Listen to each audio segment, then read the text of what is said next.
নমস্কার দর্শকবৃন্দ, Shivani explorer YouTube চ্যানেলে আপনাদের সবাইকে স্বাগত জানাচ্ছি। আজ আমরা রামকৃষ্ণ মিশনের একটা নাটক দেখতে চলেছি। সেই নাটকটার নাম হচ্ছে বিশ্ববন্দিত যুগীবর। চলুন তাহলে সেই নাটকের আনন্দটা আমরা সবাই মিলে উপভোগ করি।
আমি কিছু বুঝতে পারছি না।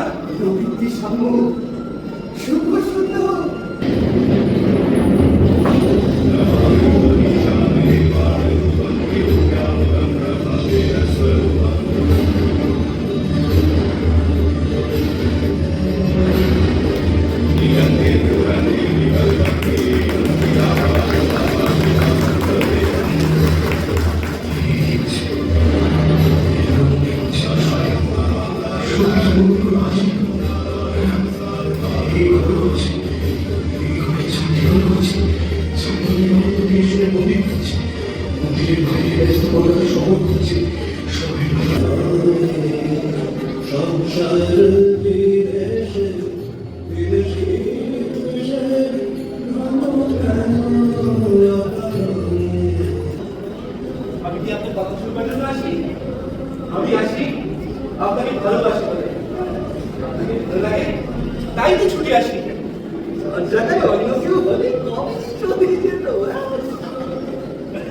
পুরাণে লেখা আছে রাজা ভরত হরিণ সম্বন্ধে ভাবতে ভাবতে মারা যায়, আর মারা যাওয়ার পর সেই হরিণই করে। আপনি আমাকে নিয়ে চিন্তা করেন যে আপনার অবস্থা সেই আমার মতোই হবে। মহারাজ, আপনি রাজকার্য অবহেলা করে সর্বদা সাহেবদের সঙ্গ আর স্বীকার করবেন কেন? কেন তা তো বলতে পারবো না, তবে এইরূপ করতে আমার যে ভালো লাগে ঠিকই বলেছে। আমারও ভালো লাগে বলেই আমি আমার ফকিরের মতো ঘুরে বেড়াই। আচ্ছা স্বামীজি, আমার তো প্রতিমা পূজায় বিশ্বাস। আমার ছবিখানি মহারাজ নয়, আবার অন্য দিক দিয়ে দিতে তা বলতে ওনারা এই ছবিতে আপনাকে দেখছেন বলে আপনার অপমান করে দেবে। ওনারা কিন্তু এই ছবিতে থুতু ফেলতে পারছেন না। এতদিন তো ভারতবর্ষের কত জায়গায় ঘুরলাম, পূজাকালে কাউকে এই কথা বলতে শুনি নাই। হে মাটি, হে পাথর, আমি তোমার পূজা করছি। মহারাজ, এই 30 বছর ধরে মূর্তির মাধ্যমে সকলেই সেই একই ভগবানের একই চরম সত্যের পুজো করে থাকে।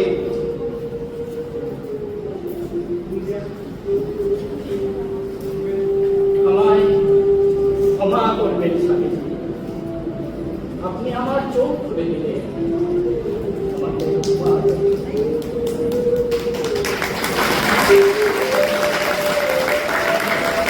শোনো, সবাই মাকে প্রণাম করো, কিন্তু কেউ ওনার চরণ স্পর্শ করবে না, কারণ তিনি এতই কোমল, ওনার এতই করুণা এবং এতই স্নেহময়ী যে যখন কেউ ওনার চরণ স্পর্শ করে তখন তিনি সেই ব্যক্তির সকল দুঃখ কষ্ট উনি ওনার মধ্যে দিয়ে নেন, এবং সেই জন্য ওনাকে নীরবে অপরের জন্য কষ্ট ভোগ করতে হয়। তোমরা শুধু অন্তরের অন্তঃস্থল থেকে সর্বাত্মকরণে প্রণাম করো এবং আশীর্বাদ দীক্ষা করো। তিনি অন্তর্যামী।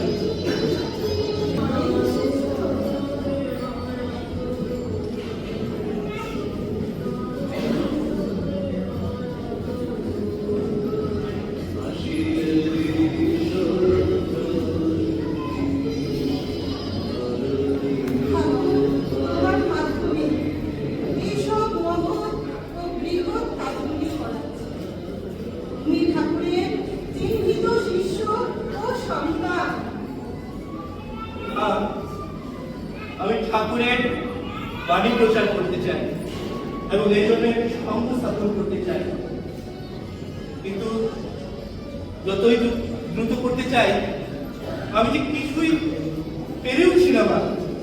তার জন্য তুমি চিন্তা করো না বাবা। তুমি যা করছো আর যা করবে তা চিরকাল টিকে থাকবে। এর জন্যই তোমার জন্ম। তুমি নিশ্চিন্ত থাকো বাবা। ঠাকুর অচিরেই তোমার তোমার চিন্তা, তোমার স্বপ্ন বাস্তবে আমাকে আশীর্বাদ করুন, তাই যেন পায় আমার পরিকল্পনা যেন ফলপ্রসূ হয় মা। আমার আশীর্বাদ চেয়ে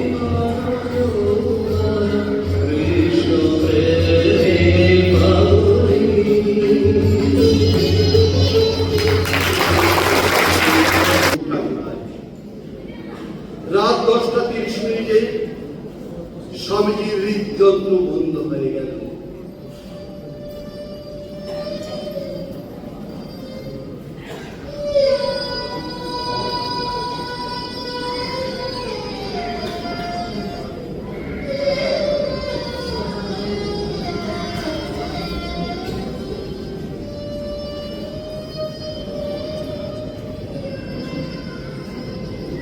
তিনি হলুদ ত্যাগ করেছেন 39 বছর 5 মাস 24 দিন বয়সে।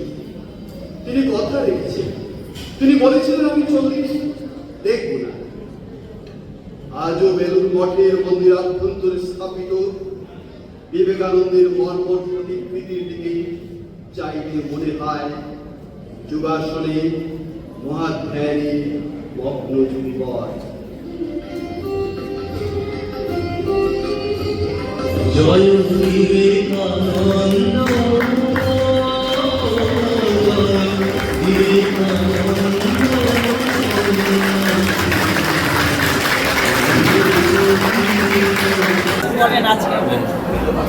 হ্যাঁ, কচিকাঁচারা এবং এই আশ্রমের কর্মীরা এবং ভলেন্টিয়াররা এত সুন্দরভাবে অভিনয় করেছে, তাদের উত্তরোত্তর শ্রীবৃদ্ধি কামনা করি।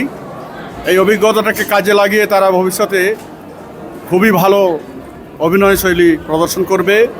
ঠাকুর শ্রীরামকৃষ্ণ ছোটবেলা অত্যন্ত নিখুঁত অভিনয় করতে পারতেন এবং তার আশীর্বাদে আমি যখন কামারপুকুরে ছিলাম দেখেছি ওখানকার ছেলেরা অসাধারণ অভিনয় করত।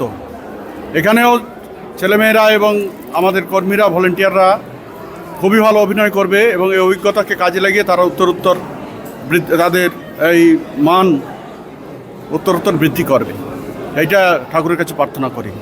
সবাই হাততালি দিয়ে ওকে উৎসাহিত করেছে, কিছু বলো? আমরা তো কেউই ওনাদের মানে সেই চরিত্রটা পুরোপুরি নিতে পারবো না, শুধু চেষ্টা করেছি আমরা সবাই যতটুকু মানে আমরা রিহার্সালের মাধ্যমে এই কম দিনে মানে পেরেছি সবটাই চেষ্টা করেছি। আর বাকিটা শ্রী শ্রী মায়ের আশীর্বাদ, ঠাকুরের আশীর্বাদ, স্বামীজির আশীর্বাদ, মহারাজজিদের আশীর্বাদে আমরা কিছুটা চেষ্টা করেছি মঞ্চস্থ করার। আগামীতে আশা রাখি আরও ভালো কিছু দেখাতে যদি পারবো কিঞ্চিত আপনাদেরকে। করতে পারি তাও আমাদের জীবন সার্থক বলতে পারবো। হ্যাঁ, কারণ আমরা এরকম একটা চেষ্টা রোলই করেছি। আমাদের কাছে অনেক। যে এইটা একটা সাহস নয়, দুঃসাহস করা, ওনাদের মতো করে করা, তবুও চেষ্টা করেছি। যদি কিঞ্চিত সফলতা অর্জন করতে পেরেছি তাহলে মনে করব যে জীবনে অনেক বড় পাওনা পেয়ে গেছি।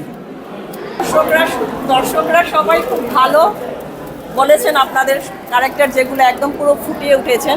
তো এভাবেই আরও এগিয়ে যান। এটা শিবানী এক্সপ্লোরার ইউটিউব চ্যানেল থেকে আপনাদের জন্য অনেক অনেক শুভকামনা। ধন্যবাদ। সবাই ভালো থাকুন, সুস্থ থাকুন।